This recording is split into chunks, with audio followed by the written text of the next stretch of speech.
தலையெழுத்தை மாற்றும் சக்தி வாய்ந்த முருகன். நீங்கள் முருகனின் சோதனை காலத்தில் இருக்கிறீர்கள் என்றால் இந்த பொதுநலம் வீடியோவை இன்று முருகன் தான் உங்கள் கண்ணில் காட்டியிருக்கிறார். முருகன் 9 கிரகங்கள் 27 நட்சத்திரங்கள் சேர்ந்து அவருடைய ஒரு பக்தனுக்கு கர்ம சோதனை கொடுத்தாலும் அதை முருகர் மாற்றுவார். ஏனென்றால் படைக்கும் தொழிலை முருகர் செய்ததினால் அதில் என்ன நடக்க வேண்டும், எப்படி நடக்க வேண்டும் என்ற அனைத்தும் முருகனுக்கு தெரியும்.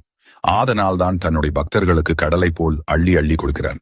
ஒருவரின் கர்மா எவ்வளவு மோசமாக இருந்தாலும் தன்னை நாடி வந்த உடனேயே சோதனையை அள்ளி கொடுத்து விடுவார் முருகன். அந்த சோதனை எப்படி இருக்கும் என்றால், நீங்கள் தாரை தாரையாய் கண்ணீர் விட்டு அழுவீர்கள். கண்ணீர் வந்தால் என்ன அர்த்தம்?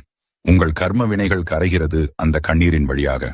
அந்த சோதனையை கொடுத்து கொடுத்து உங்கள் கர்மா தீர்ந்த பின் முருகன் நீங்கள் கேட்ட அனைத்து வரங்களையும் அள்ளி அள்ளி கொடுப்பார். அதிலும் ஒரு இடம் உள்ளது. படைக்கும் தொழிலை முருகன் சிறுவாபுரி என்னும் இடத்திலிருந்து செய்கிறார். இந்த இடத்தில்தான் முருகர் பிரம்மனிடம் என்ன கூறியிருக்கிறார் என்றால், இனி என்னுடைய பக்தர்கள் யார் இங்கே வந்தாலும் அவர்களுக்கான விதியை நீங்கள் சரியாக தான் எழுத வேண்டும், தவறாக எழுதக்கூடாது. அப்படியே தவறாக எழுதினாலும் அவன் ஏன் பக்தன் என்றால் அதை நீ மாற்றி எழுத வேண்டும் என்று முருகர் பிரம்மனுக்கு உத்தரவு போட்டிருக்கிறார். இதுக்கு பிரம்மனும் சரி, அப்படியே செய்கிறேன் என்று உறுதி எழுதியிருக்கிறார். அப்படிப்பட்ட புனிதம் வாய்ந்த தளம்தான் இந்த சிறுவாபுரி அருள்மிகு ரீ பாலசுப்பிரமணிய சுவாமி திருக்கோவில். முருகன் தமிழ் கடவுள் மட்டுமல்ல, உலகம் எங்கும் முருகனுக்கு பக்தர்கள் உள்ளனர். உலகம் முழுவதும் முருகனுக்கு வழிபாடு செய்து கொண்டுதான் இருக்கிறார்கள். பல நூற்றாண்டுகளுக்கு முன்னரே முருகனை இந்திய மக்கள் வழிபட்டு வந்திருக்கிறார்கள். இதில் யாரும் அறிந்திராத ஒரு விஷயம் என்ன தெரியுமா?